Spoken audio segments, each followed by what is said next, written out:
Rio પેરાલિમ્પિકમાં ભારતે બીજા જ દિવસે ગોલ્ડન ઇતિહાસ સર્જી દીધો છે। ભારતના હાઈ જમ્પર એમ થાગાવેલુએ ભારતને આ સુવર્ણ ગૌરવ અપાવ્યું છે। હાઈ જમ્પ ઇવેન્ટમાં ભારતના એમ થાગાવેલુએ ફાઇનલમાં 1.89 મીટરનો કૂદકો લગાવીને ગોલ્ડ મેડલ પોતાના નામે કર્યો। બીજી તરફ ભારતના જ વરુણસિંહ ભાટીએ હાઈ જમ્પમાં જ 1.86 મીટરનો કૂદકો લગાવી બ્રોન્ઝ મેડલ પર કબજો જમાવ્યો છે।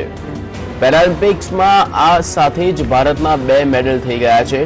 આ સાથે ભારતના 3 પેરા હાઈ જમ્પર વર્લ્ડ રેન્કિંગમાં પહેલા, બીજા અને ત્રીજા સ્થાને પહોંચી ગયા છે।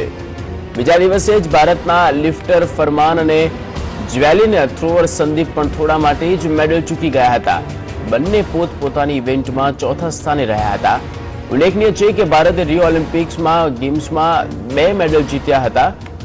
જોકે પેરાલિમ્પિકમાં ભારતનો આંક તેનાથી વધે તેવી સંભાવના દેખાઈ રહી છે। બંને ભારતીય ખેલાડીઓની સિદ્ધિને આવકારતા ભારતીય ખેલ મંત્રાલયે ગોલ્ડ મેડાલિસ્ટ એમ થાગાવેલુને 75 લાખ રૂપિયા તેમજ બ્રોન્ઝ મેડાલિસ્ટ વરુણસિંહ ભાટીને 30 લાખ રૂપિયાના ઇનામની જાહેરાત કરી છે।